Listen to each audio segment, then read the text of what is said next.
On our 10th anniversary, my wife and her friends decided to prank me. They set up a fake award dinner and invited her ex-lover to present a trophy, Most Patient Husband.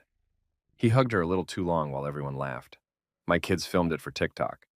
I just smiled. When the lights went out, the screen behind them lit up with transfer notices. Her company, her ex's startup, her mother's mortgage, all funded by me, all now frozen. She stopped laughing first. I've learned that humiliation has a specific texture. It's not hot like anger or cold like fear. It's something in between, a numbness that starts in your chest and spreads outward until your fingers feel like they belong to someone else. Until you're watching yourself from somewhere near the ceiling, wondering how you got here and then wondering if anyone else can see that you've already left your body. That's how I felt on my 10th wedding anniversary, standing in the grand ballroom of the Riverside Hotel, watching my wife laugh as her ex-boyfriend's hands lingered too long on her waist. The room was perfect. Too perfect. Someone, probably Claire, my wife, had hired a decorator who understood the language of expensive occasions. White roses cascaded from crystal vases on every table. String lights draped the ceiling like captured stars. A photographer moved through the crowd with professional invisibility and capturing moments that would later be curated into the mythology of our life together. Our friends and family filled the space with the kind of laughter that sounds like champagne being poured. Light, effervescent, celebratory. My mother-in-law, Diane, held court at the head table in a dress that probably cost more than my first car. My own parents sat near the back, looking vaguely uncomfortable, the way they always did at Claire's events, like immigrants who'd learned the language but never quite mastered the accent. My children, Sophia, 8, and Marcus, 6, darted between tables with their tablets raised, documenting everything for whatever social media platform they'd discovered that week. I'd tried to limit their screen time once. Claire had laughed and asked if I wanted them to be social outcasts. I dropped it. I dropped a lot of things. The banner above the stage read, "Celebrating 10 years of Claire and James." I remember thinking that the order of names was telling. Claire always came first. In conversation, in consideration, in the architecture of our life together. But I'm getting ahead of myself. You need to understand how we got here, and you need to understand the specific variety of love that curdles so slowly you don't notice until you're drinking spoiled milk and calling it a marriage. Claire and I met in college. She was a junior when I was a senior, and she had the kind of beauty that made smart men stupid. Not just physical beauty, though she had that. Dark hair that caught light like water, green eyes that could shift from warm to calculating in the space of a heartbeat.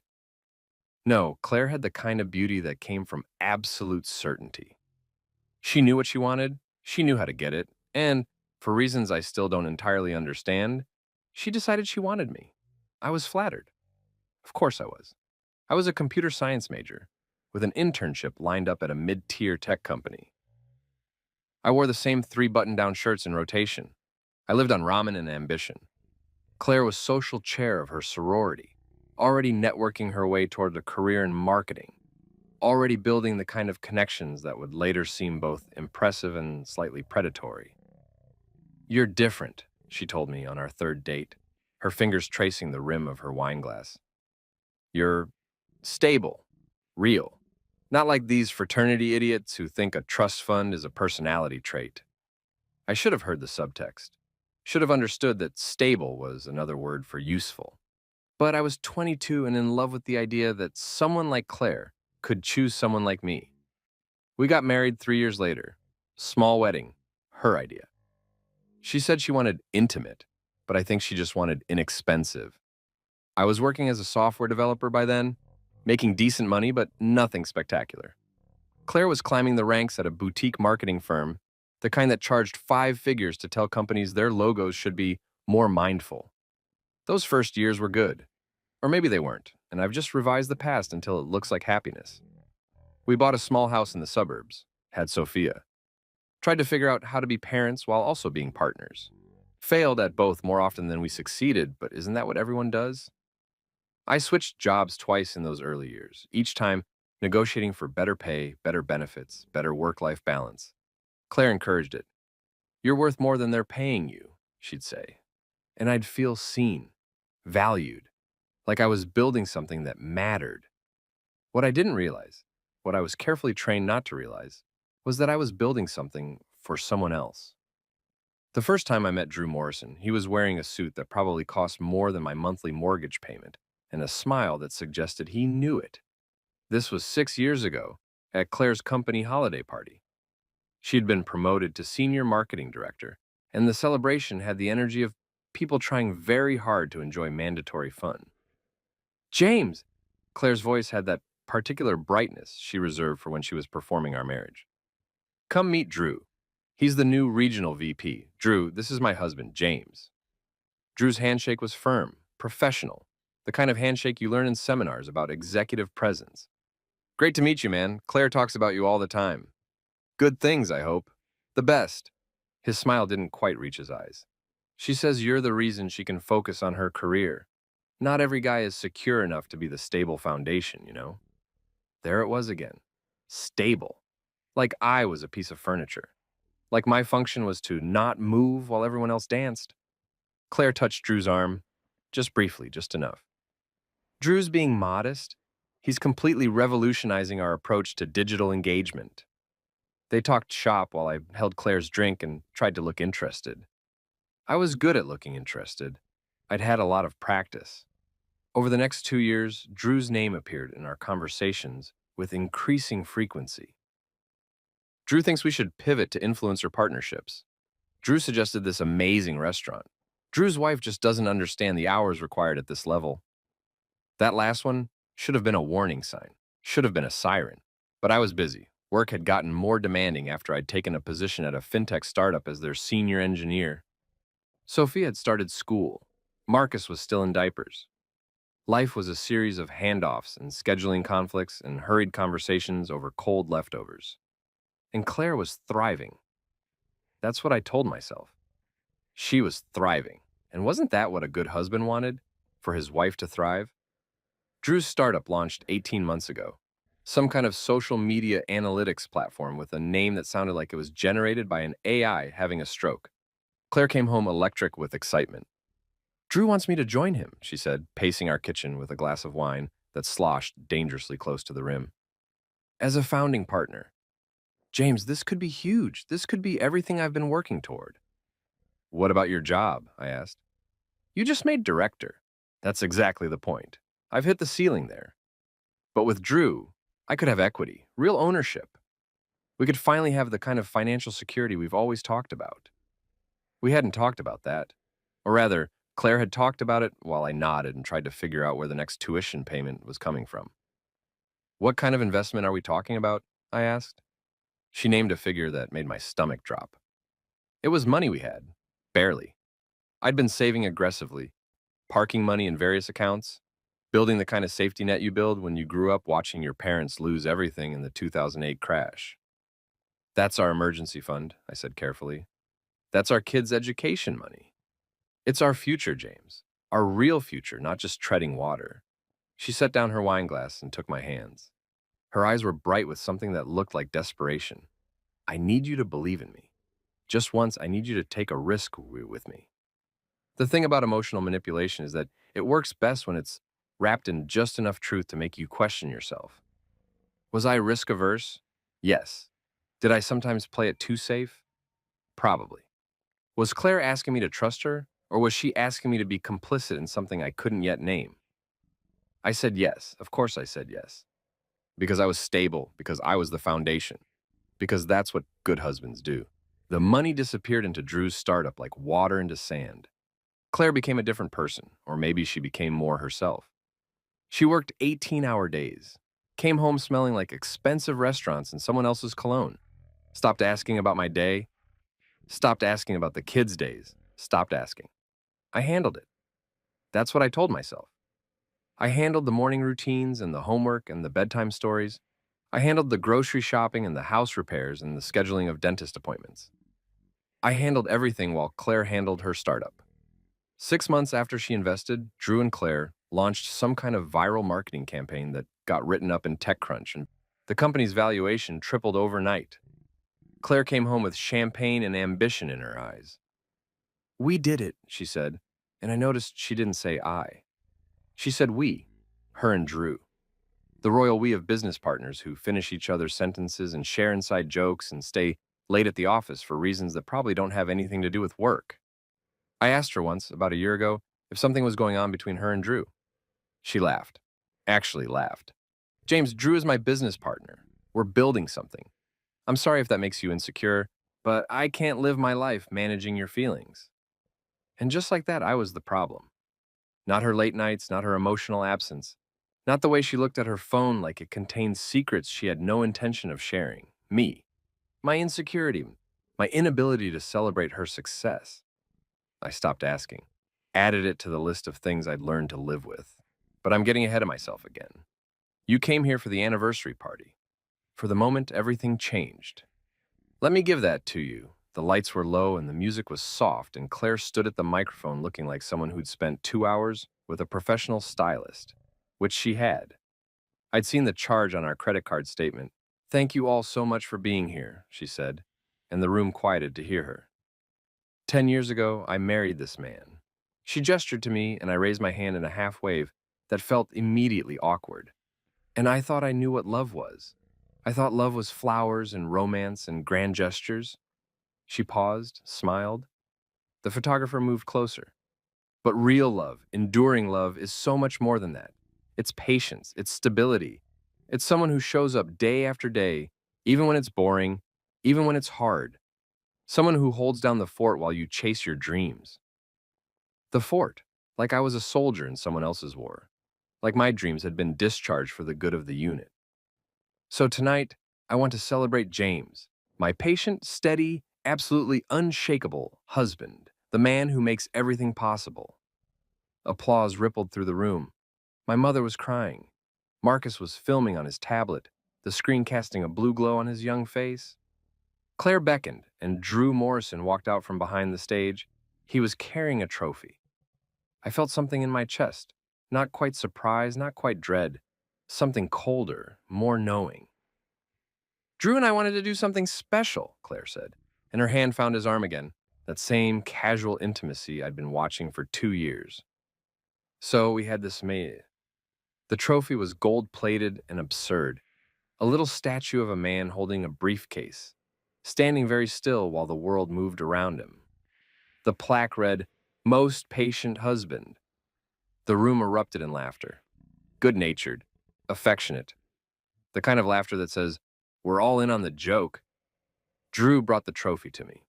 His smile was wide, and his eyes were empty, and his hug for Claire lasted 3 seconds too long. I counted. 1 Mississippi, 2 Mississippi, 3 Mississippi. His hand on the small of her back, her laugh against his shoulder, the cameras flashed. Marcus held up his tablet, capturing everything for whatever digital permanence means to an 8-year-old. Sophia was giggling with Claire's sister's kids, all of them pointing at me, at the trophy, at the joke I'd become. I smiled, wide, genuine looking.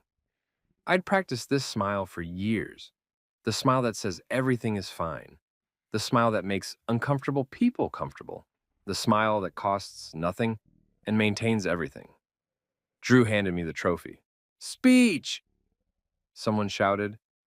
Maybe my brother. Maybe one of Claire's friends. It didn't matter. I stood there, feeling the weight of gold-plated mockery in my hands, and I thought about all the things I could say.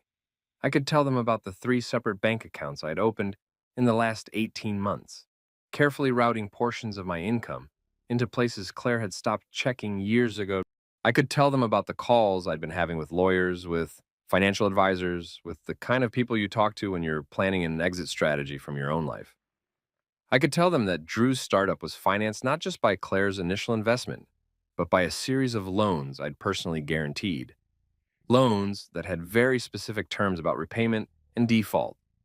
Loans that gave me, as the patient husband, the stable foundation, a remarkable amount of leverage over Drew's company. I could tell them that my mother-in-law's mortgage, the one she'd refinanced last year to pay for that kitchen renovation she couldn't afford, had been bought by a financial firm I happened to own through a series of shell companies so complex that even my accountant needed a flowchart. I could tell them that Claire's company, not Drew's startup, but her old employer, The boutique marketing firm where she'd spent 10 years climbing the ladder had recently been acquired by a tech conglomerate. A tech conglomerate where I happened to know several key decision makers. A tech conglomerate that had hired me as a consultant specifically because I understood the intersection of technology and marketing. A tech conglomerate that now had the power to restructure, to downsize, to eliminate positions that might seem redundant in the wake of an acquisition. I could tell them all of this. Instead, I said, "Thank you. This means everything." And I meant it, just not the way they thought. Let me take you back. Not all the way. We don't have time for my entire origin story. And besides, some wounds are boring in their universality. But you need to understand the specific variety of invisibility I perfected over 10 years of marriage. It started small, it always does. Claire would mention a business dinner, and I'd rearrange my evening to handle bedtime. She'd book a weekend conference, and I'd take the kids to my parents' house, keeping them entertained while she networked.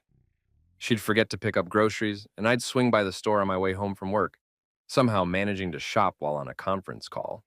Sophia tugging on my jacket asking for the cereal with the cartoon tiger.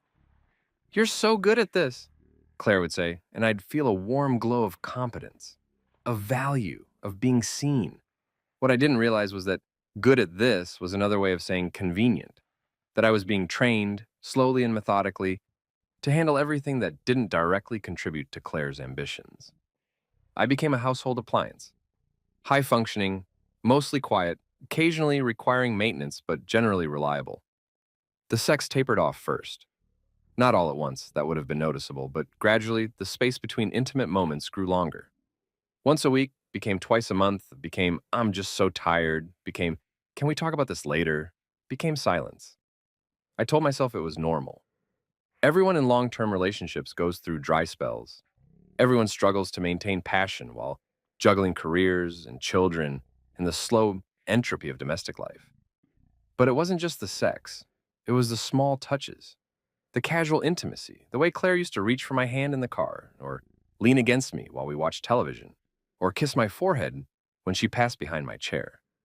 All of that evaporated like morning dew, and I kept waiting for it to come back, not understanding that dew doesn't come back. It dries. It's gone. You get new dew the next morning or you don't. We didn't.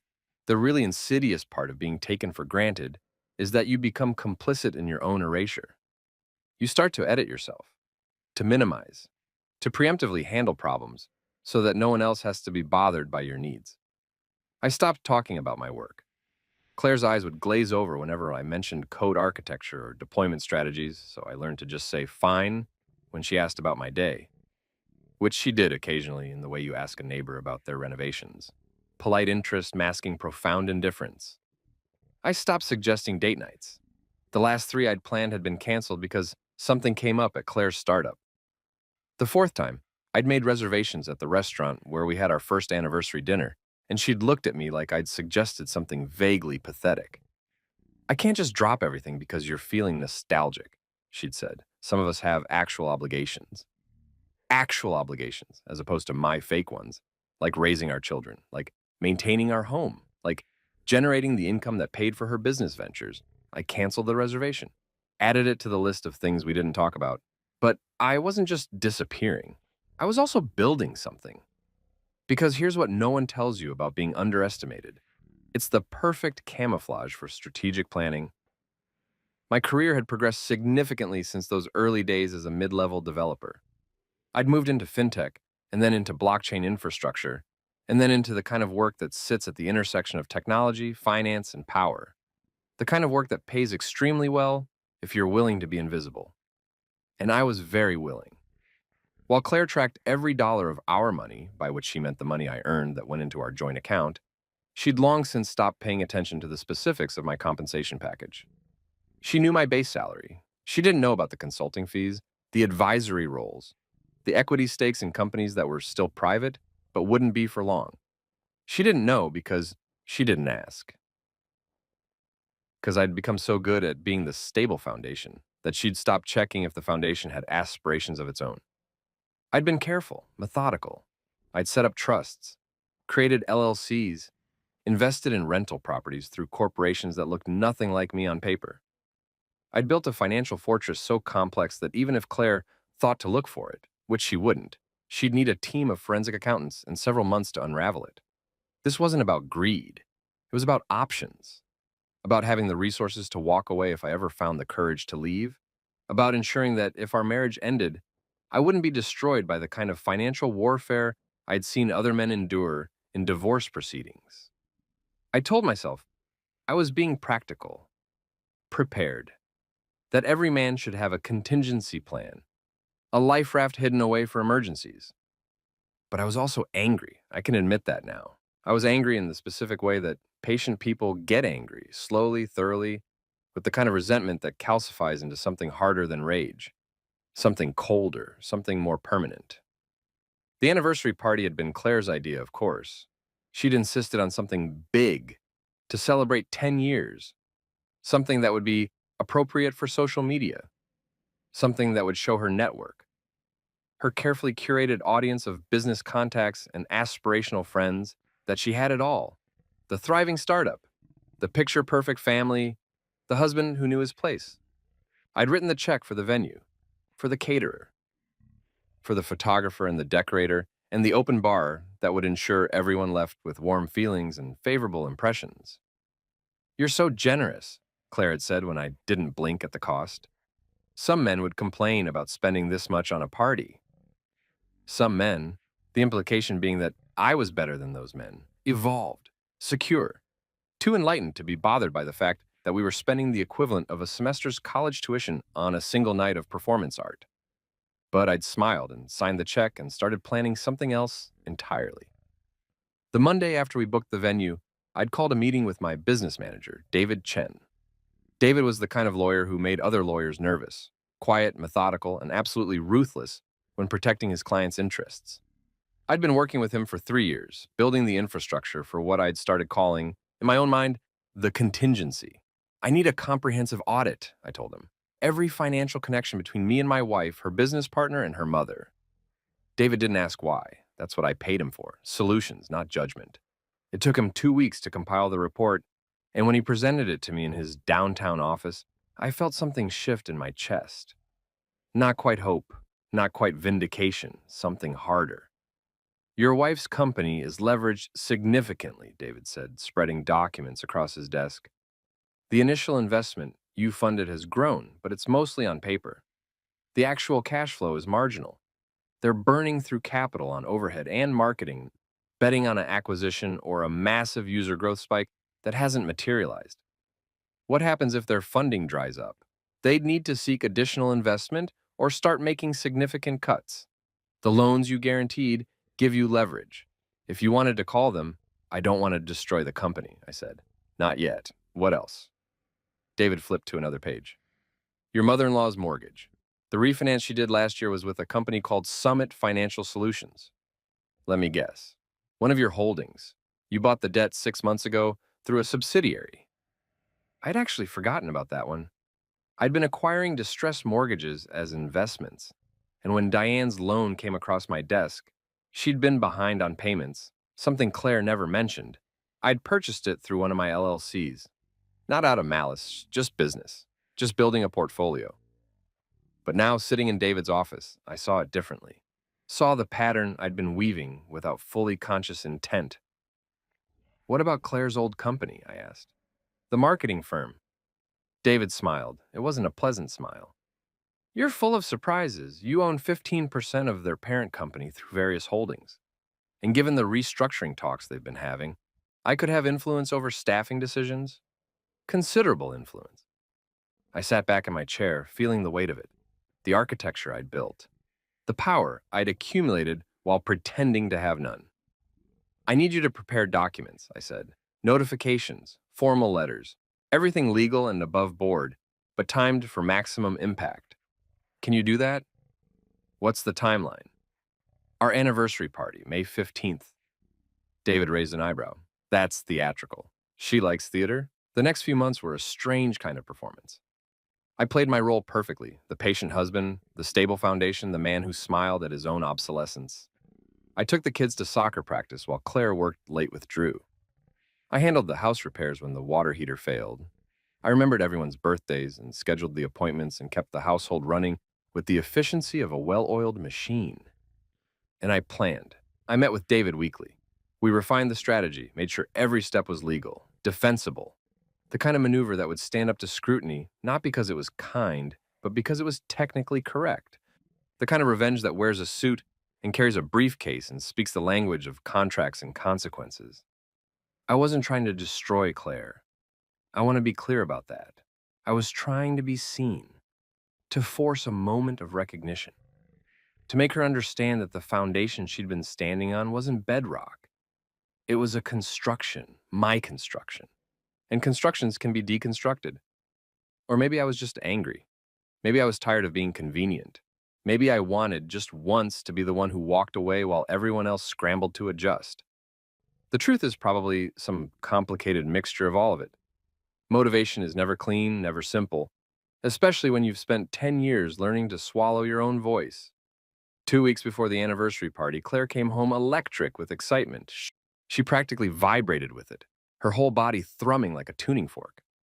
"Drew's taking the company public," she said, pouring herself wine with shaking hands. "IPO, early next year. James, do you understand what this means?" "That's great," I said.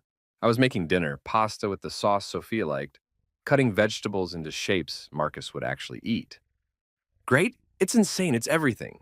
Our equity could be worth—" She named a figure that would have impressed me if I didn't know how much of it was leveraged against debt, against my debt. We could pay off the house, send the kids to private school. I could finally breathe. She could breathe. After years of me holding the household together with duct tape and determination. After years of my income paying for her ambitions. She could finally breathe. "That's wonderful," I said, and I meant it, sort of, in the way you mean something when you're already several steps past it. Claire pulled out her phone, already texting someone. Drew, probably, sharing the excitement with the person who actually mattered. "Let's do something special for our anniversary," she said suddenly, looking up from her screen. "Something big. Something worthy of this moment." "Like what?" "I don't know. A party? Somewhere nice. We could invite everyone. Show them what we've built." What we've built. The royal we again. Her and Drew. Her and her ambitions. Her and everyone except me. "Sure," I said. "Let's have a party." And just like that, she handed me the weapon I needed. Planning the party became its own form of meditation. Every detail I arranged was another brick in the structure I was building. Every decision was strategic, intentional, designed to create the exact conditions I needed for maximum impact. I told Claire I'd handle everything. She was too busy with the startup, with the IPO preparations with Drew. I'd take care of the venue, the catering, the guest list. I'd make it perfect. She kissed my forehead, the kind of kiss you give a helpful child, and went back to her laptop. I booked the grand ballroom at the Riverside Hotel. Beautiful space. Excellent acoustics. More importantly, it had a built-in projection system. High-definition screens, professional-grade audio-visual equipment, the kind of setup you'd use for corporate presentations or other things. I hired the caterer Claire's mother had used for her own anniversary party. White glove service, expensive menu, the kind of food that makes people feel sophisticated while they're eating it. I hired a photographer who specialized in candid moments, the kind that captured genuine reactions. Surprise, shock, the exact moment someone realizes their world is changing. I invited everyone, our families, Claire's business contacts, our neighbors, the parents from Sophia and Marcus's school.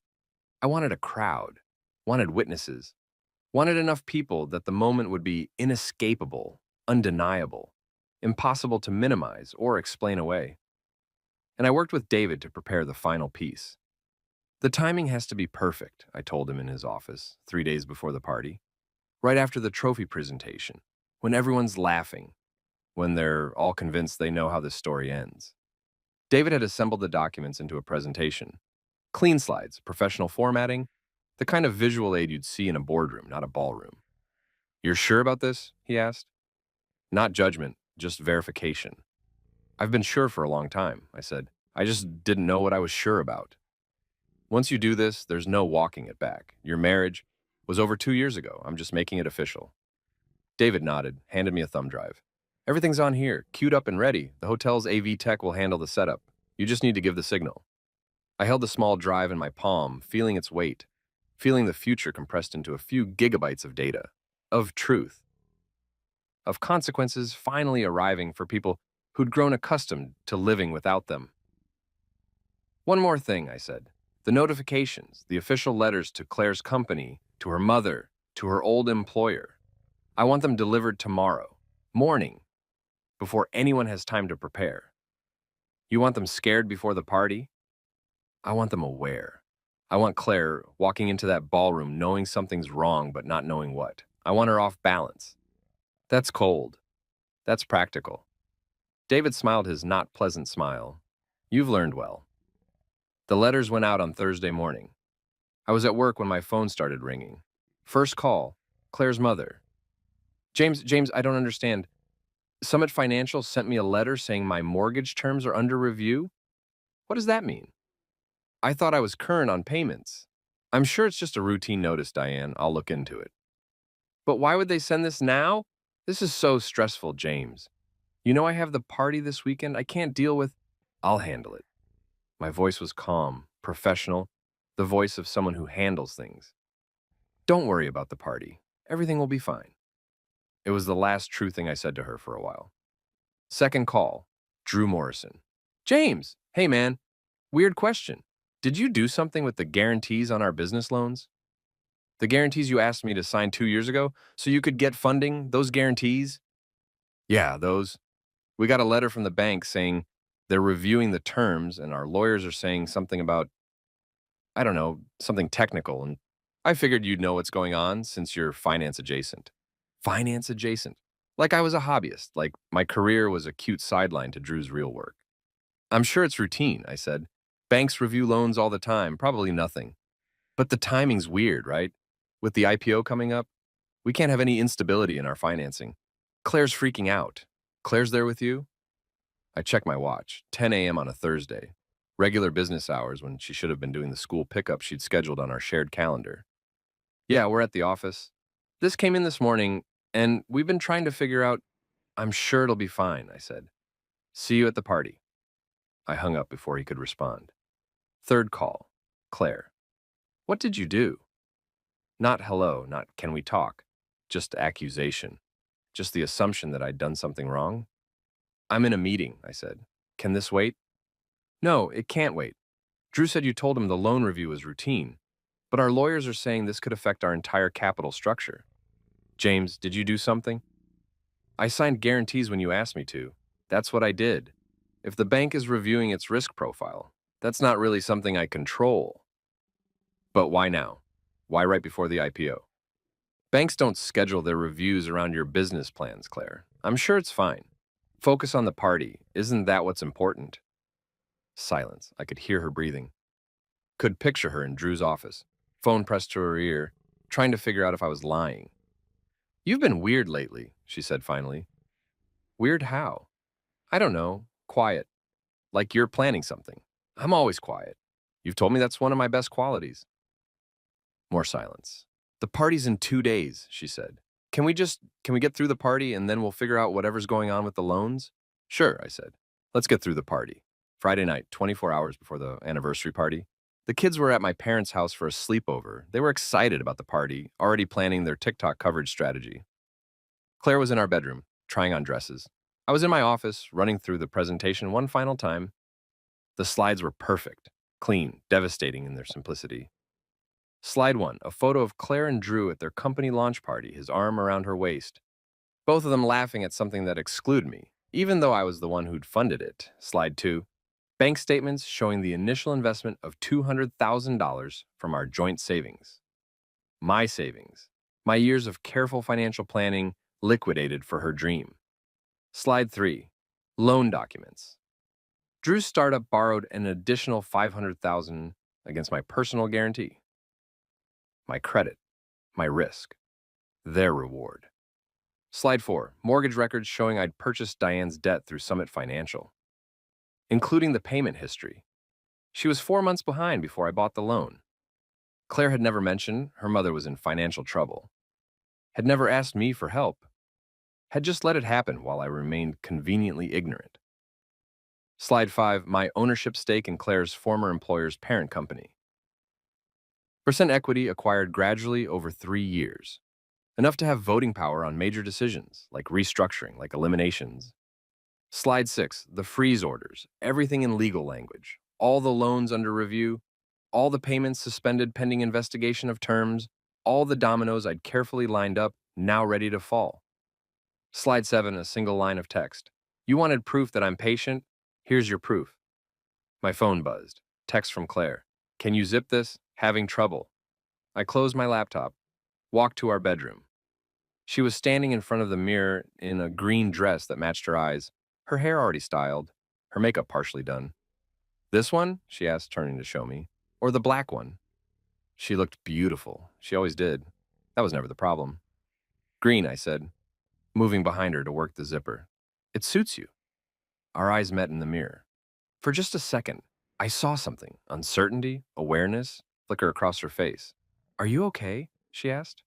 Why wouldn't I be? You seem, I don't know, different. I finished with the zipper, rested my hands on her shoulders. We looked like a couple, like people who loved each other, like the mythology we'd been selling to everyone, including ourselves. Just thinking about the party, I said. Want to make sure it's perfect? It will be. She smiled at my reflection. You always make things perfect.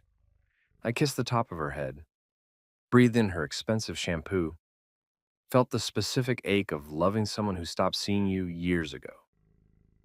Yes, I said. I do.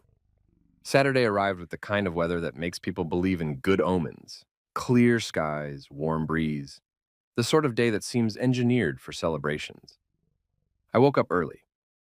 Claire was still sleeping, her breathing soft and even. I watched her for a moment, this woman I'd spent 10 years with, and tried to feel something other than determination. I couldn't. I went downstairs, made coffee, checked my phone. David had sent a text at 6 a.m. Everything's ready. AV Tech will be on standby. Signal phrase is, let's see what we've built. Let's see what we've built. Claire's favorite phrase, the thing she'd said a dozen times while talking about her startup, her career, her carefully curated life. She'd meant it as celebration. I was using it as demolition. I responded, confirmed. The kids came home at noon bouncing with energy. Sophia had her tablet charged and her TikTok account ready. Marcus wanted to know if there would be cake. I assured him there would be cake. There would be everything Claire wanted. Everything except the ending she expected. We got dressed in our separate corners of the house. I put on the suit Claire had bought me 2 years ago for some work event of hers. Navy blue, expensive, the kind of suit that helps people take you seriously. I looked at myself in the mirror. Neat, professional, utterly forgettable, and felt satisfied. I dressed for the part I was about to play. Claire emerged from our bedroom looking like a vision from a magazine. The green dress hugged her perfectly. Her makeup was dramatic. Her smile was camera-ready. How do I look? She asked. Like someone celebrating 10 years of marriage, I said. She took it as a compliment. When we arrived at the Riverside Hotel at 5 p.m., the ballroom was transforming under the decorator's hands. White roses, string lights, tables arranged in a careful pattern that encouraged mingling but maintained sightlines to the stage. The projection screen loomed behind the podium, currently displaying our names in elegant script. Claire was everywhere at once, checking details, greeting early arrivals, making sure everything matched her vision. I stayed in the background, the faithful husband, making sure the bar was stocked and the photographer knew which moments to capture. Mr. Reynolds? The AV tech, a young guy with a badge that said Marcus, no relation, approached me near the stage. I've got your presentation loaded. Clean transitions. You want to run through it? No need. I know what's in it. Anything specific about timing? I'll give you the signal. When I say, let's see what we've built, that's your cue. But keep it quiet. I want the lights still on when the first slide appears. Then you can drop them for dramatic effect. Marcus, the tech guy, grinned. Sounds like it's going to be a good surprise. It's definitely going to be a surprise. Guests arrived in waves. Claire's parents, my parents, her sister and her family. Drew and his wife Amanda, who looked uncomfortable in a way that suggested she knew more about her husband's late nights than she wanted to discuss. Friends from our neighborhood. People from Claire's startup. Faces I recognized but couldn't quite name, because Claire had invited her network while I'd invited our life. The kids immediately found the other children and formed a pack. Sophia already had her tablet out, filming establishing shots. Marcus found the dessert table and began planning his cake strategy.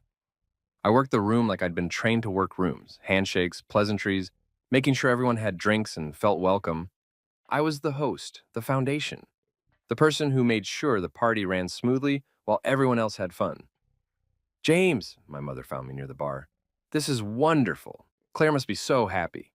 She's thriving, I said, and meant it. 10 years, can you believe it? Seems like yesterday we were at your wedding. Time flies. She studied my face with that particular intensity mothers develop, the ability to see past the performance to the person underneath. Are you all right? She asked quietly. Why does everyone keep asking me that? Because you seem calm, too calm, like you're waiting for something. I kissed her forehead. Everything's fine, Mom. Go enjoy the party. She didn't look convinced, but she went. By 7 p.m., the ballroom was full. Over 100 people, all dressed in their celebration clothes, all drinking Claire's champagne and eating my catered food, and believing they were here to witness a happy marriage. Claire found me near the stage. She was flushed with wine and excitement, her eyes bright. This is perfect, she said. James, thank you. I know I've been distracted with the startup, but this is exactly what I wanted. I know what you wanted, I said. She kissed me, quick, public. The kind of kiss that's more about being seen kissing than about actual affection. Drew and I have a surprise for you, she said. I like surprises. You're going to love this one. It's so us. So perfectly us. When? After dinner, during the speeches. She squeezed my hand. I can't wait to see your face. I can't wait either. Dinner was a blur of courses and conversation. I sat at the head table next to Claire, making appropriate responses to the toasts people kept offering. To love, to partnership, to 10 years and counting. Each toast was its own small irony, its own little knife I was learning to appreciate. Drew sat 3 seats down next to Amanda, but his attention kept drifting to Claire. Little glances, shared smiles, the kind of nonverbal communication that develops between people who spend more time together than with their actual spouses. I watched it all with anthropological interest. Watched Claire laugh at his jokes. Watched the way she angled her body toward him, even when she was talking to someone else.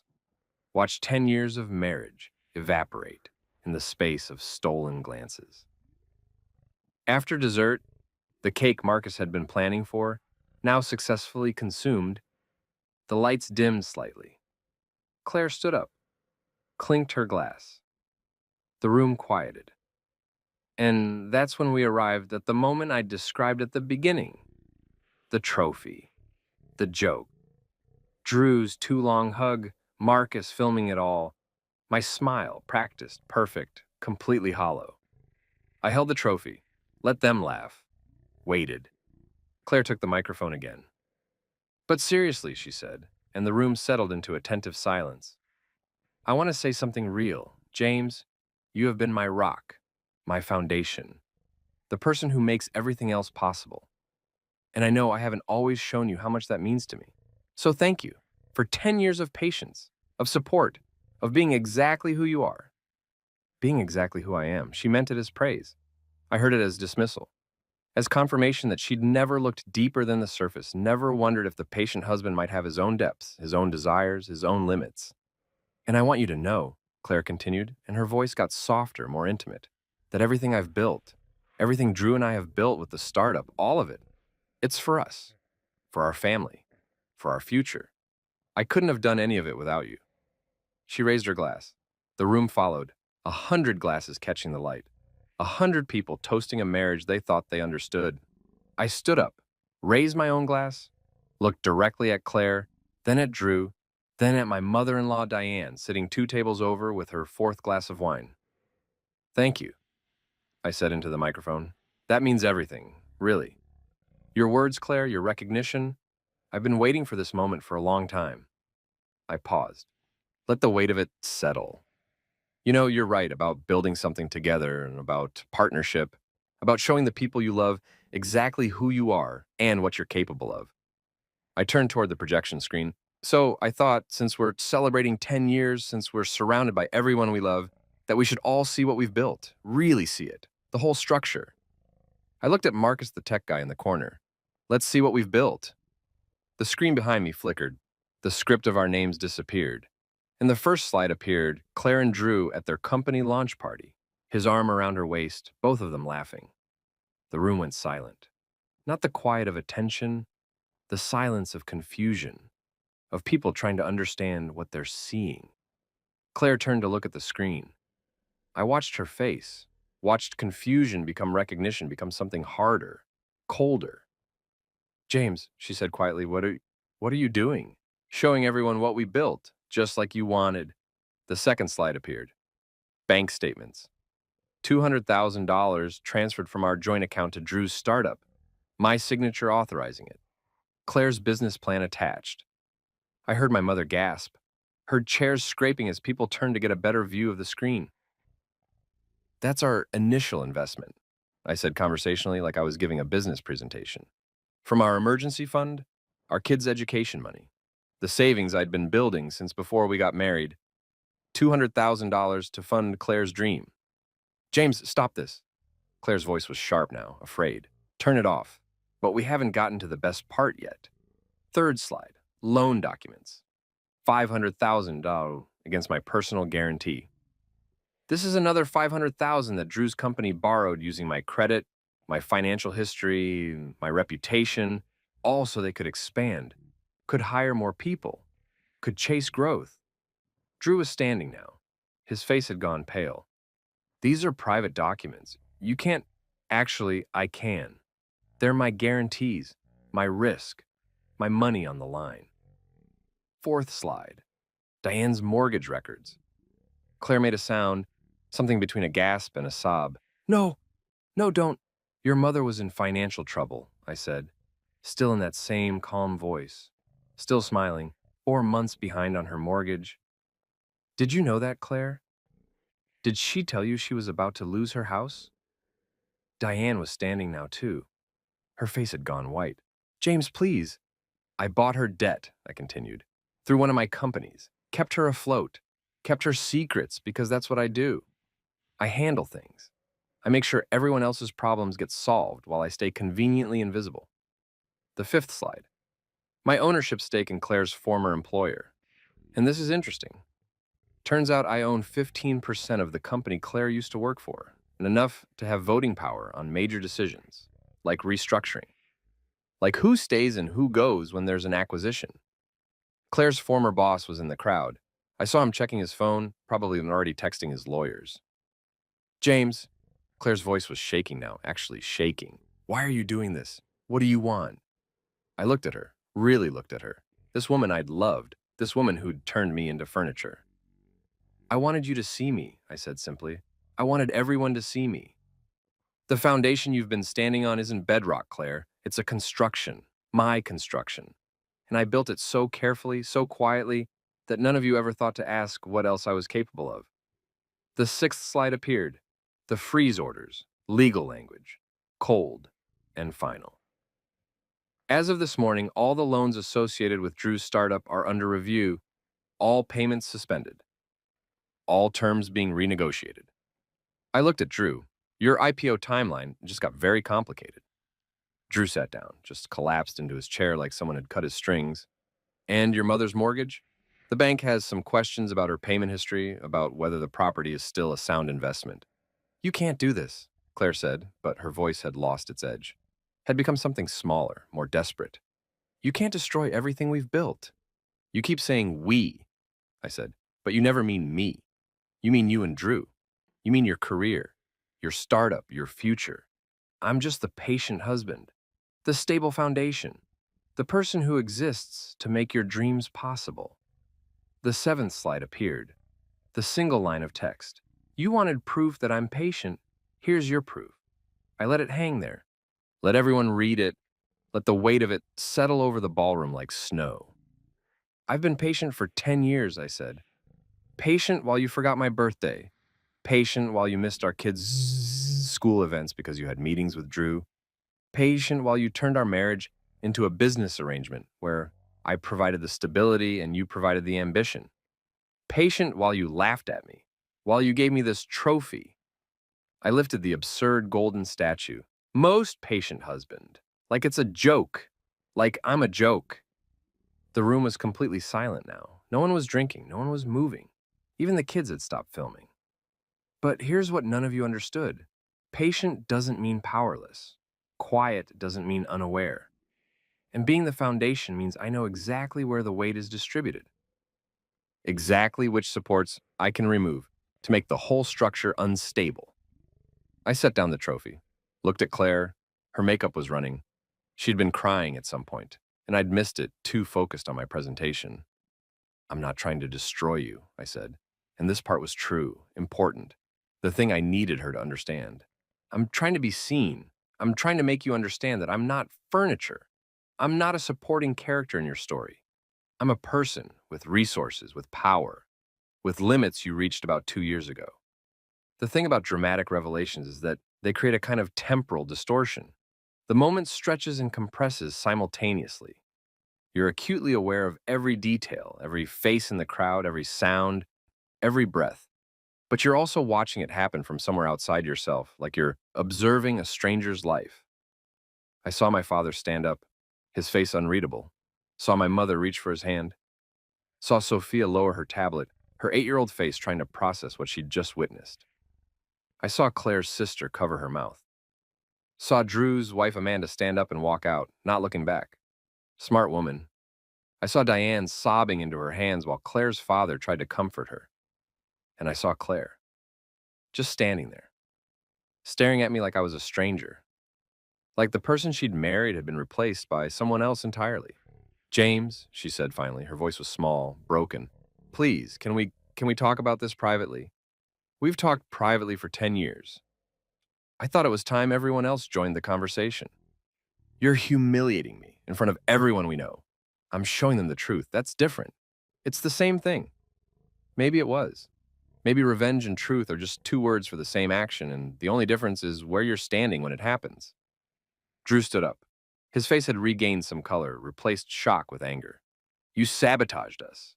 Everything we built, everything we worked for, you sabotaged it. I funded it, I corrected. My money, my credit, my risk. I didn't sabotage anything. I just stopped pretending I didn't notice what was happening. What was happening? Claire and I are business partners. Is that what you call it? The implication hung in the air. Drew's face went reddy. There's nothing, we never, it doesn't matter if you did or didn't, I said. What matters is that she chose you. Chose your company, your dreams, your late nights, your inside jokes. Chose to build something with you while I was home changing diapers and fixing the water heater. The sex is almost irrelevant compared to that. Claire flinched. There was no sex. James, there was never, I said it doesn't matter. It does matter. If you think I cheated on you, if that's what this is about, this isn't about cheating. This is about being invisible, about being convenient, about watching the person you love turn you into an appliance. I looked around the ballroom. At all these people who'd come to celebrate our marriage, who'd toasted to love and partnership and futures they assumed they understood.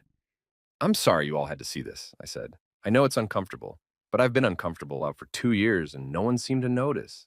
So maybe now we're even. The party collapsed like a sandcastle at high tide.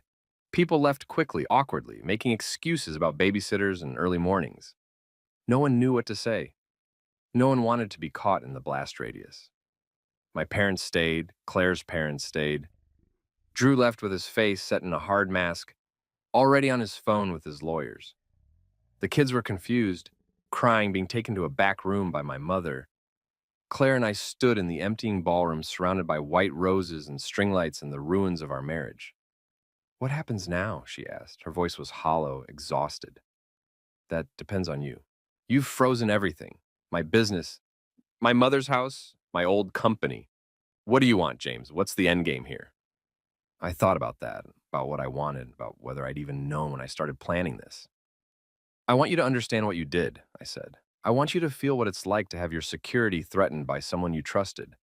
I want you to know that I saw everything and every dismissal. Every time you treated me like I was optional. Every moment you chose your ambitions over our family. So this is punishment. This is acknowledgement. You wanted me to be patient. I was patient. Now you get to see what happens when patience runs out. She sat down at one of the empty tables. This looked small suddenly, diminished. Nothing like the confident woman who'd stood at the microphone 30 minutes ago. I didn't mean to make you feel invisible, she said. I was just trying to build something, to be more than just a wife and mother, to matter.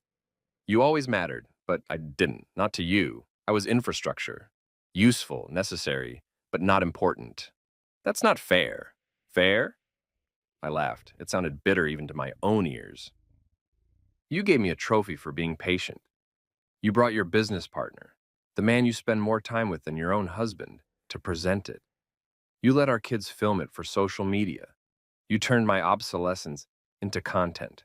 And I'm the one being unfair? She didn't answer. Just sat there, crying quietly, her perfect makeup now completely ruined. My mother appeared from the back room. James, the kids need you. I'll be right there. No, now. Sophia's having a panic attack. She doesn't understand what's happening. Guilt hit me like a physical blow. In all my planning, all my preparation, I'd thought about the impact on Claire, on Drew, on the systems I'd built.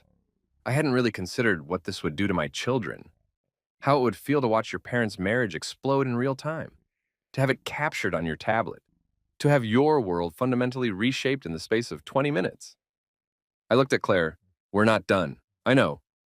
I left her there in the ballroom, walked toward the sound of my daughter crying. Sophia was hyperventilating in my mother's arms. Marcus was sitting in the corner, very quiet, very still. Too still for a 6-year-old. I knelt in front of Sophia. Sweetheart, look at me. Breathe with me. In, out, in, out. Is mommy leaving? She managed between sobs. Are you getting divorced? I don't know, I said, because lying to children is its own form of cruelty. We have things we need to figure out. Did mommy do something bad? It's complicated. Did you do something bad? Everyone looked so upset. Yes, I said. I did something that hurt people, including you. And I'm sorry for that. Why did you show those pictures? Why did you make everyone mad? I pulled her into a hug, felt her small body shaking against mine. Because sometimes adults are stupid. We let problems get too big and then we handle them badly. And I'm very, very sorry you had to see that. I don't want you to fight, Marcus said from his corner. His voice was tiny. I don't want anyone to be mad. Come here, buddy. He came. I held both my kids, these small humans I'd helped create, these innocent casualties of adult dysfunction. Whatever happens between me and your mom, I said quietly, we both love you. That doesn't change. You didn't cause this. You can't fix this. This is between grown-ups. But we have to live with it, Sophia said. Smart kid. Too smart. Yes, you have to live with it. And I'm sorry. I'm so sorry. We left separately. I took the kids to my parents' house. Claire went somewhere. Her mother's maybe. Or to Drew's, though. I doubted Amanda would welcome her.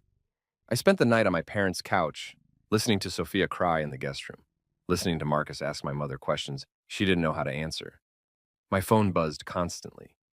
Texts from friends, from Claire's friends, from people who'd been at the party and had opinions about what they'd witnessed. One text stood out. From David. So, that happened. Call me Monday. We need to discuss next steps. Next steps, like this was a project. Like I hadn't just detonated my marriage in front of 100 witnesses, like there was a clean path forward from here. Around 2 a.m., Claire texted, we need to talk, really talk. Not in front of everyone, please. I stared at the message for a long time.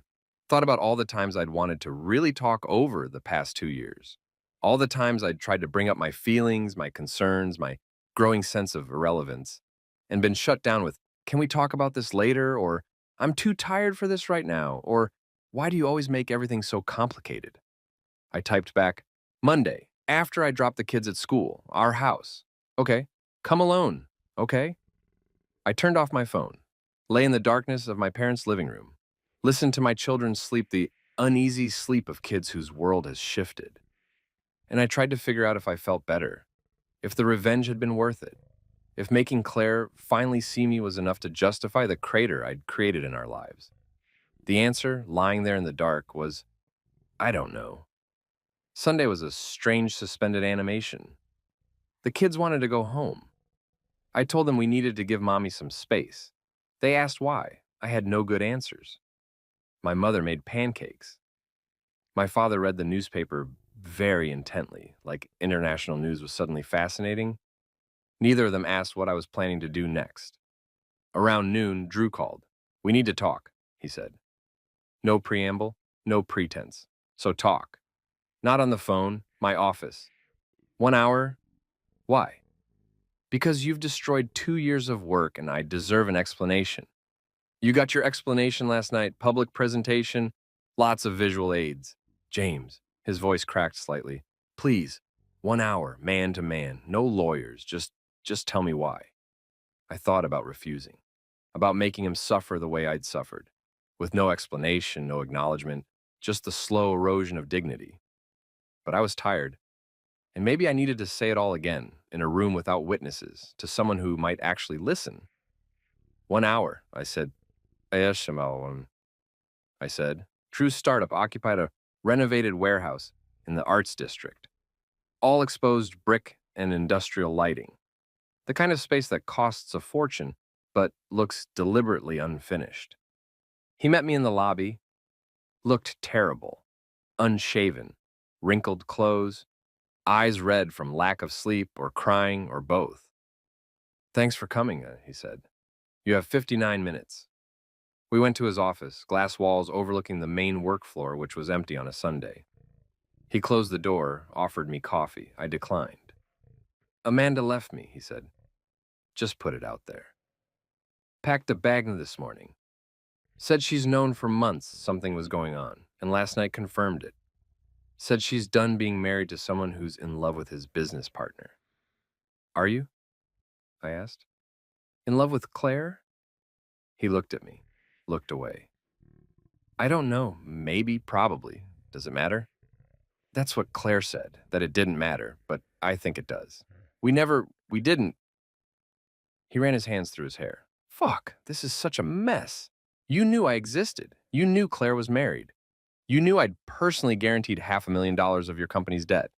And you kept her late, kept touching her, kept building something with her while I was home with our kids. So, yeah, it's a mess. But it's your mess as much as mine. I didn't mean to fall in love with my wife, destroy my marriage, ignore boundaries. Which part didn't you mean to do? He slumped in his chair, looked defeated. All of it, none of it. I don't know. The company was everything, building something from nothing. It's intoxicating. And Claire understood that. She got it in a way Amanda never did. In a way he stopped. In a way I never did, I finished. Because I was busy being stable, being the foundation, being convenient. That's not what I meant. It's exactly what you meant. Silence, long and uncomfortable. What happens now? Drew asked. To the company, the loans? Are you actually going to call them? Force us into bankruptcy?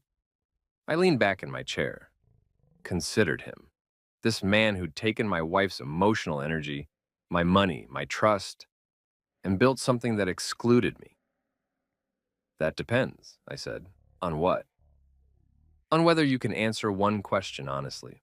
What question? Did you know Claire was unhappy in our marriage?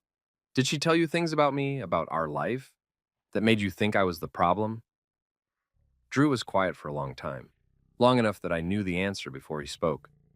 Yes, he said finally. She talked about you, about feeling trapped, about having all these dreams and being stuck with someone who just wanted to play it safe, about being married to a good man who didn't understand her ambitions. A good man? That's what she called me? She meant it as a compliment. Did she? It wasn't a question. James, she loved you. Loves you. But she wanted more. Wanted different. And I gave her that. The company. The excitement. The feeling that she was building something important while I was building our actual life. Yes. The honesty of it was almost refreshing. No deflection, no excuses, just admission. Here's what's going to happen, I said. The loans stay frozen for 30 days. During that time, you're going to get your finances in order, find new investors, refinance the debt I guaranteed, remove my name from everything. The IPO gets delayed or doesn't happen. That's not my problem anymore. And you wanted to build something with Claire? Fine, build it without my support. And if we can't? If we can't find new funding in 30 days, then you're in default, and I'll have options. But I'm hoping you're as smart as Claire thinks you are, hoping you can figure it out.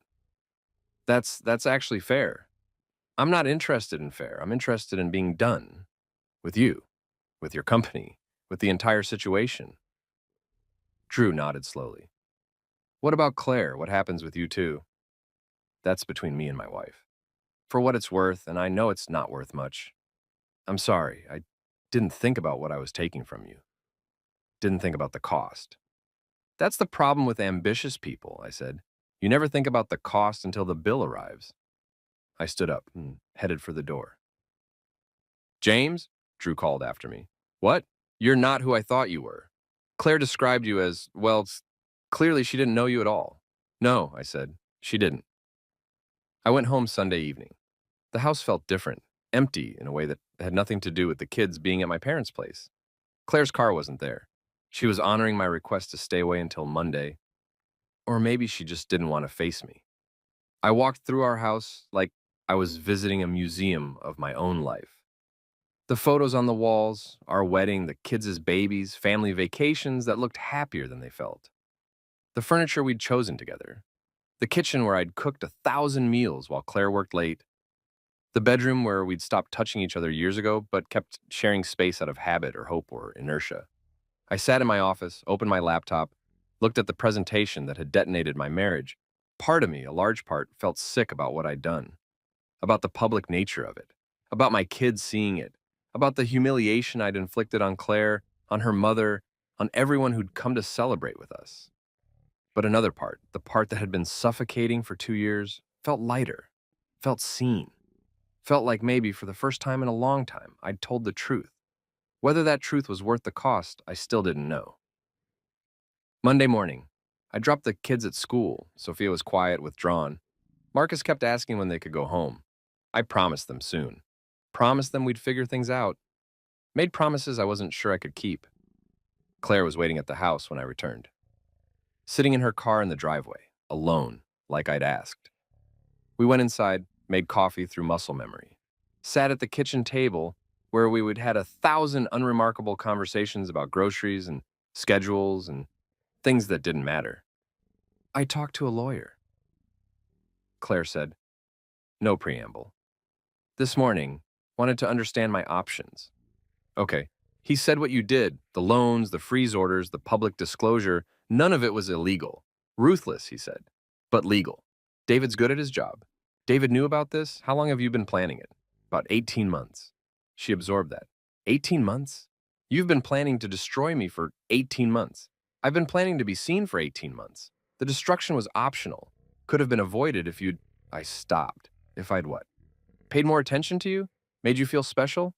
What did you want, James? What should I have done differently? Seen me. My voice broke slightly. Just seen me as a person. Not as the patient husband or the stable foundation or the guy who handles things. As someone with needs, with limits, with the capacity to be hurt. Claire's eyes were wet. I didn't mean to hurt you.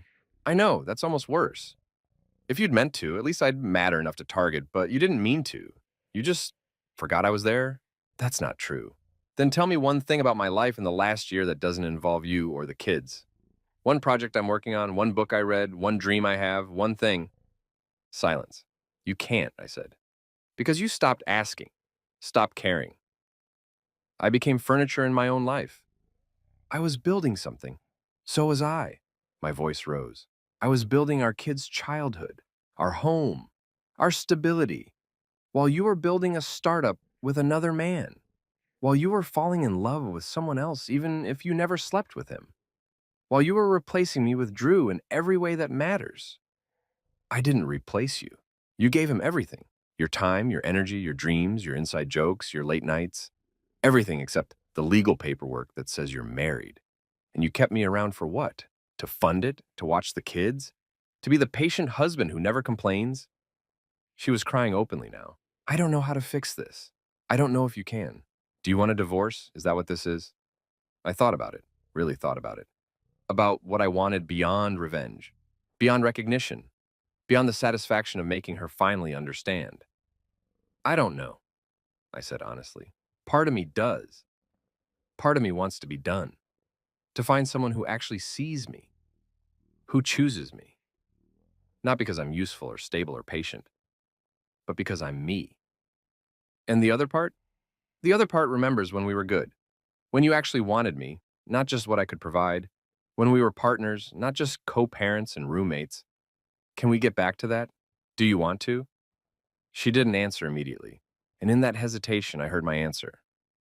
You don't know, I said. You don't know if you want to save this marriage or if you just want to save your business, your mother's house, your reputation, but you don't know if you want me. That's not fair. It's true. More silence, heavy, final. What happens to my mother's mortgage? Claire asked.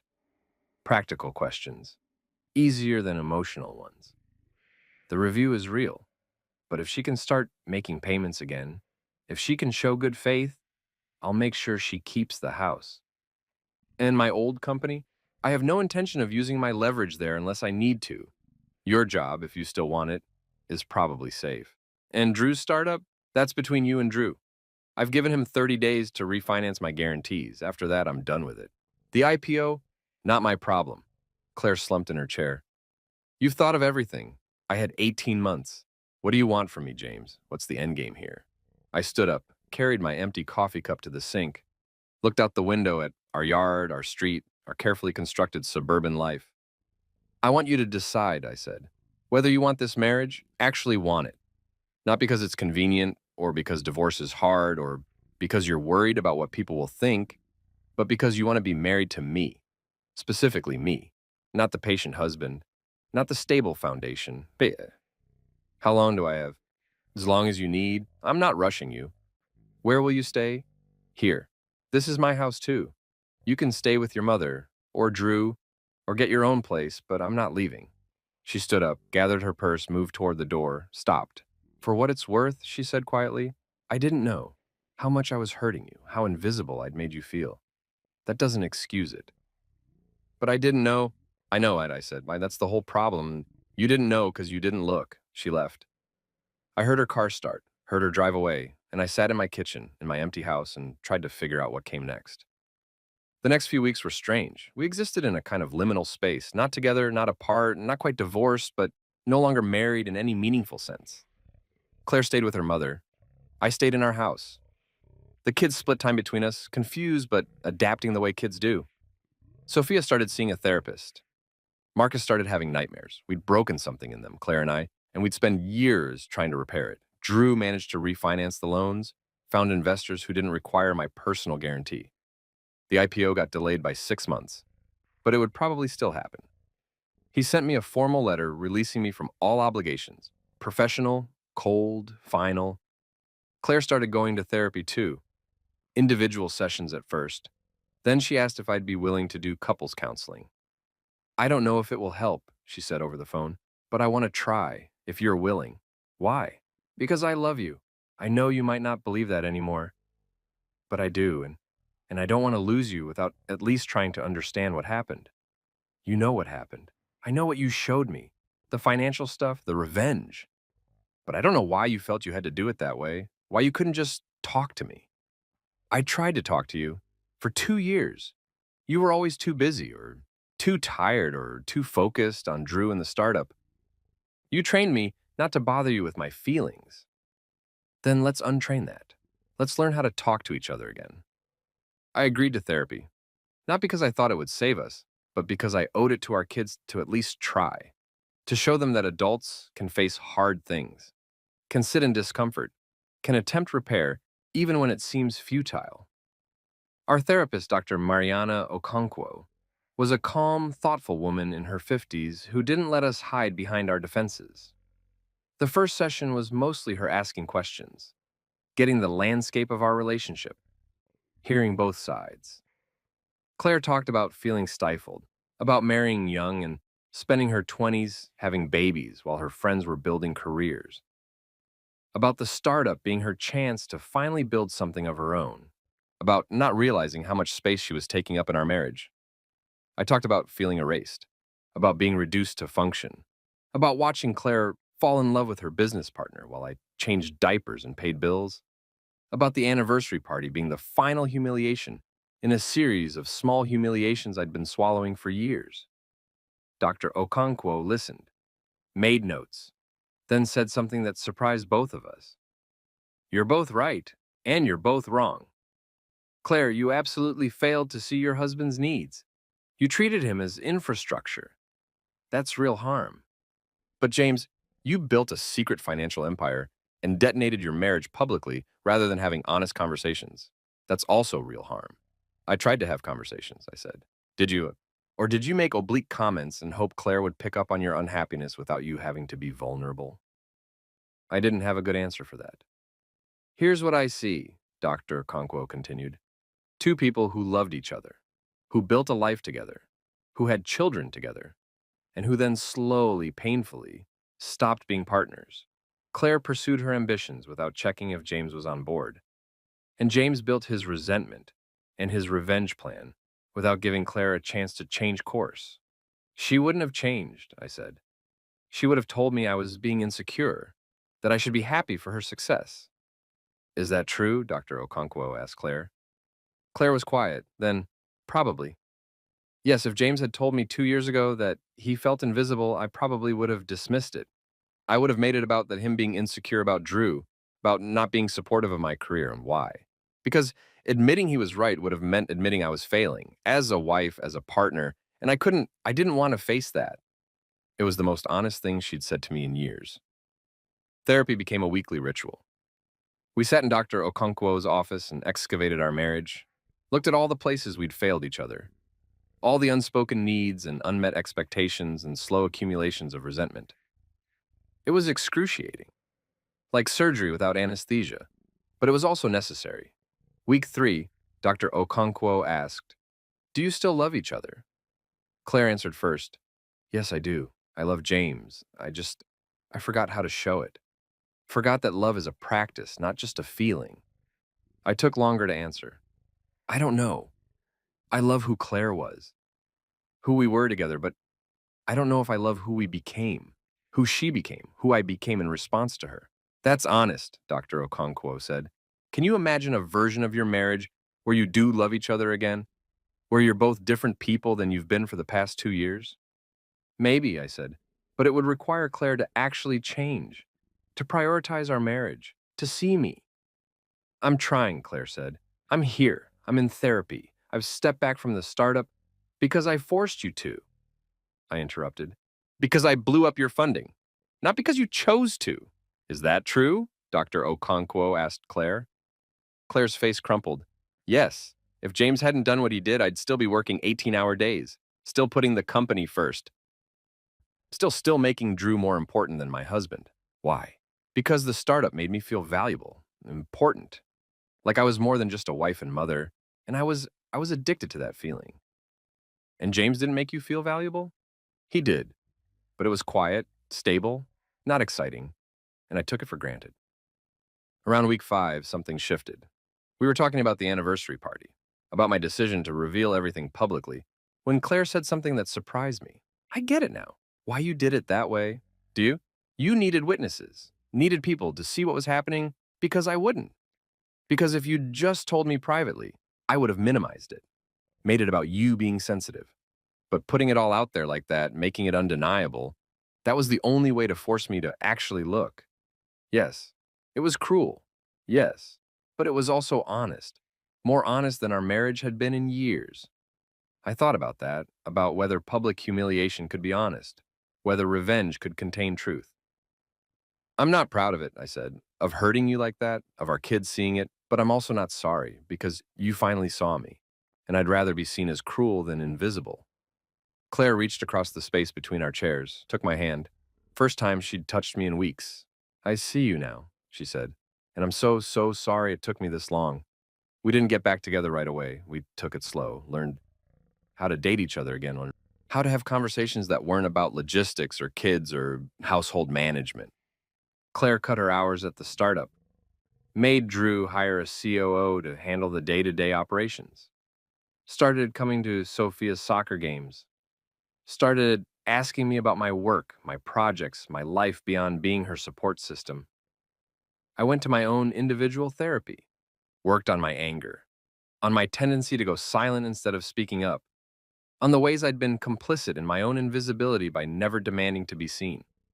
The kids adjusted slowly. They split time between houses at first, then gradually we moved toward me coming back home.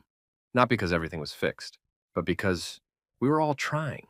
6 months after the anniversary party, Claire and I sat in Dr. Okonkwo's office for what would be our last session. "So," Dr. Okonkwo said, "where are you now?" Claire answered first. "We're better, not perfect, but better. I'm learning how to be a wife again, not just a CEO. Learning that partnership means actually partnering." "And you?" Dr. Okonkwo asked me. "I'm learning how to be seen, how to ask for what I need instead of keeping score and building resentment, how to trust that Claire actually means it this time." Do you trust her? I'm getting there. And the startup, Drew and I are cordial, professional. His company's doing fine without my money. And Claire has boundaries now, real ones. 9 to 5 schedule most days, home for dinner, weekends protected. "Do you miss it?" Dr. Okonkwo asked Claire. "The intensity? The 18-hour days?" "Sometimes," Claire admitted. "But I miss my family more, miss my husband, miss being a person who has a life outside of work." "James, do you believe her?" "I'm watching her prove it, every day. And so far, she's showing up. So yeah, I believe her." We renewed our vows on our 11th anniversary, small ceremony. Just immediate family. No trophies, no surprises, no public displays. Just Claire and me, standing in front of people who loved us, promising to actually try this time, to see each other, to choose each other, to remember that patience isn't the same as being a doormat, that stability doesn't mean invisible. Sophia and Marcus stood with us, old enough now to understand what had happened, young enough to still believe that we could fix it. "Do you take this woman," the officiant asked, "to be your wife, to honor, to cherish, to partner with in all things?" I looked at Claire. At this woman I'd loved and resented and exposed and tried to forgive. "I do," I said, again, better this time. "Do you take this man to be your husband, to see, to value, to choose every day?" Claire's voice was steady, clear. "I do, and I will." It's been 3 years since the anniversary party, since I stood in that ballroom and showed everyone what patience looks like when it runs out. People ask me sometimes if I regret it, the public nature of it, the cruelty, the nuclear option instead of the mature conversation. The answer is complicated. I regret hurting my kids. That's unambiguous. Sophia's in therapy. Marcus still has nightmares sometimes. They carry the scars of watching their parents' marriage detonate in real time. That's on me. On Claire too, but on me for choosing that method. But do I regret finally being seen? Making Claire understand what she'd done? Refusing to stay invisible? No, I don't. Sometimes you have to break something to force people to acknowledge it's been broken. Sometimes quiet suffering just leads to more suffering. Sometimes the only way to save something is to nearly destroy it. Our marriage now looks nothing like it did before. We have rules, boundaries, weekly check-ins where we actually talk about our feelings, our needs, our fears. It's uncomfortable, deliberate, a constant practice. Claire's startup did go public. The IPO happened 18 months after the anniversary party. She made money, not as much as she'd hoped, but enough to pay off the house, to set up college funds for the kids, to build something she's proud of. But she's not at the office 18 hours a day anymore. She's present, home, asking about my day and actually listening to the answer, going to soccer games and parent-teacher conferences and family dinners. Drew and Amanda divorced. He's dating someone new now, someone in tech, someone who understands 18-hour days and the intoxication of building something from nothing. I hope it works out for him. I genuinely do. My relationship with my mother-in-law is forever changed. She paid off her mortgage. I made sure of that once she got current on payments. But she looks at me differently now, like I'm dangerous, like the quiet son-in-law she thought she knew was a stranger all along. Maybe she's right. Last week, Sophia asked me something while we were driving to school. "Dad, do you think you and Mom would still be together if you hadn't done that at the party?" I thought about lying, about giving her the comforting answer. But we'd made a family rule after everything happened. Honesty, even when it hurts. "No," I said, "I don't think we would. I think we would have kept limping along until one of us had the courage to leave. And I'm not sure either of us would have found that courage. So you're glad you did it? I'm glad we're still together. I'm sad about how we got here. Both things can be true. She was quiet for a moment. Then, I get that. I'm still mad at you for doing it in front of everyone, for making me film it. But I'm glad you're happy now. I'm sorry you had to see that. I know, but I don't know, I learned something from it. What's that? That you can love someone and still be angry at them. That you can hurt someone and still try to fix it. That nothing's simple, not even families. My 8-year-old daughter, now 11, saying things that took me 40 years to learn. Yeah, when I said, that's exactly right. Sinclair and I still have hard days. Days when I remember the humiliation and the erasure and the years of feeling invisible. Days when she remembers the public exposure and the financial manipulation and the revenge dressed up as revelation. But we also have good days. Days when we remember why we fell in love. When we choose each other actively, deliberately, with full awareness of what that choice means. We're building something new. Not a perfect marriage, those don't exist, but an honest one. A marriage where both people are seen, where patience isn't weaponized or taken for granted, where stability is valued but not exploited. It's harder than our first marriage and requires more effort or more vulnerability, more willingness to be uncomfortable, but it's also more real. Someone asked me recently what I learned from all of it. From the years of quiet suffering, from the planning and the revenge and the aftermath. I learned that patience is a virtue until it becomes self-erasure, that being the foundation is honorable until you disappear into it, that sometimes the person who loves you most can also be the person who hurts you worst, not through malice, but through thoughtlessness. I learned that quiet people aren't necessarily weak people, that stability isn't the same as stagnation, that infrastructure has power when it decides to stop supporting the weight. I learned that revenge tastes like ash in the moment and regret in the aftermath. But sometimes you need to burn something down to see what's actually there. And I learned that forgiveness is possible, even after public humiliation, even after betrayal, even after you've shown someone exactly how much power you have over their life. But forgiveness isn't forgetting. It's not going back to who you were before. It's building something new on top of the rubble.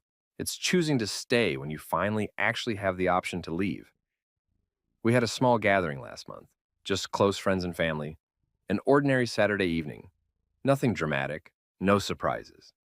We were on our back patio. Claire was laughing at something her sister said. Marcus was showing my father's latest Lego creation. Sophia was helping my mother with dessert, and I stood there, watching my family, thinking about that night 3 years ago, about the trophy, about the moment I decided I was done being invisible. Claire caught my eye across the patio, smiled, walked over. "What are you thinking about?" she asked. "The anniversary party? Which one? We've had two now. The first one, the disaster." She was quiet for a moment, then, "Me too. Sometimes I can't believe we survived it." "Me either." "But we did. We did." She took my hand, squeezed. "Thank you." "For what?" "For not leaving. For giving us another chance. For showing me what I was losing before it was too late. You're welcome, and I'm sorry for how I did it." "I know, me too." "For making it necessary." We stood there, holding hands on our patio, surrounded by the family we'd nearly destroyed and the life we'd almost lost. And I thought about what Drew had said 3 years ago. "You're not who I thought you were." He was right, I wasn't. I was patient. Until I wasn't. I was stable. Until I decided to be dangerous. I was the foundation. Until I showed everyone exactly what happens when foundations shift. And now I'm just a man trying to build something honest with a woman who finally learned to see me. Trying to raise kids who understand that love is complicated and forgiveness is possible, and nothing worth having is simple. It's not the marriage we started with, it's not the life we planned, but it's ours, built on ruins, constructed from honesty, held together by choice, and every day we choose to stay, every day we choose to build, every day we choose to see each other. That's what we built. Not a perfect life, not an easy marriage, but a real one. And it's enough. Sometimes the longest smile is the one that comes after you finally stop pretending everything is fine. Sometimes patience isn't about enduring, it's about preparing. And sometimes the only way to be seen is to show everyone exactly what they've been missing. I'm James. I was the patient husband until I wasn't. And if you've ever felt invisible in your own life, if you've ever been the foundation everyone else stood on without noticing, I hope you understand why I did what I did.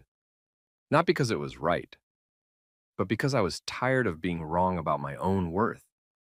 Because I finally learned that being patient doesn't mean being powerless. It just means knowing exactly when to stop waiting.